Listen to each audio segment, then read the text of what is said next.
Assalamualaikum warahmatullahi wabarakatuh. Perkenalkan, nama saya Elok Mufarida dengan NIM 060203200028. Oke, jadi di sini saya akan menjelaskan mengenai auditing dalam dunia pendidikan. Sebelum itu saya akan menjelaskan terlebih dahulu apa itu audit. Secara umum, ada dua jenis audit. Yang pertama yaitu audit internal dan audit eksternal. Apakah audit internal itu? Audit internal adalah proses identifikasi atau komparasi antara standar yang ditetapkan dengan pelaksanaan yang nyata yang terjadi di suatu organisasi.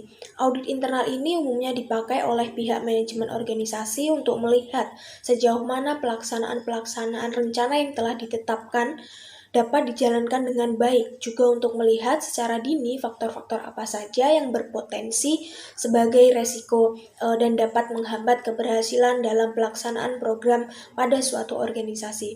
Audit internal ini merupakan satuan independen penjaminan mutu yang objektif dan satuan aktivitas konsultasi yang bertujuan untuk menambah nilai dan memperbaiki kinerja operasional suatu organisasi.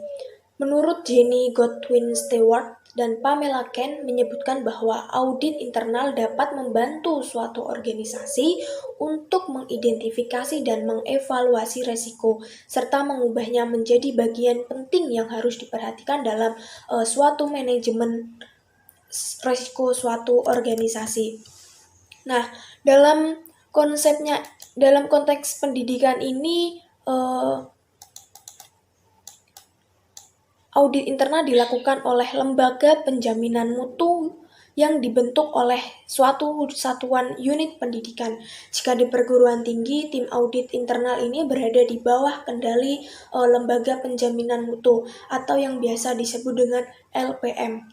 Hasil-hasil yang dilakukan selama pelaksanaan audit internal ini digunakan oleh pengambil kebijakan lembaga pendidikan untuk perbaikan dan peningkatan mutu. Hasil ini juga biasanya dipakai sebagai langkah awal untuk melakukan proses audit eksternal. Nah, di sini saya akan menjelaskan mengenai apa itu audit eksternal. Audit eksternal ini merupakan audit yang dilakukan oleh pihak-pihak di luar lembaga tersebut. Audit eksternal ini berupaya melakukan penjaminan mutu secara terstandar berdasarkan kesepakatan-kesepakatan yang umumnya dimiliki oleh asosiasi atau lembaga mutu. Dalam dunia pendidikan, audit eksternal dilakukan melalui proses akreditasi baik yang diselenggarakan oleh negara berupa lembaga BAN PT maupun LAM PT bagi perguruan tinggi dan oleh BAN S atau M bagi sekolah atau madrasah.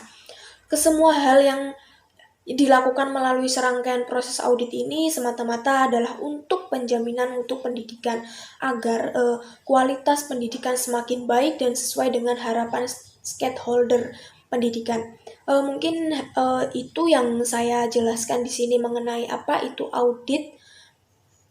Semoga bermanfaat. Terima kasih. Wassalamualaikum warahmatullahi wabarakatuh.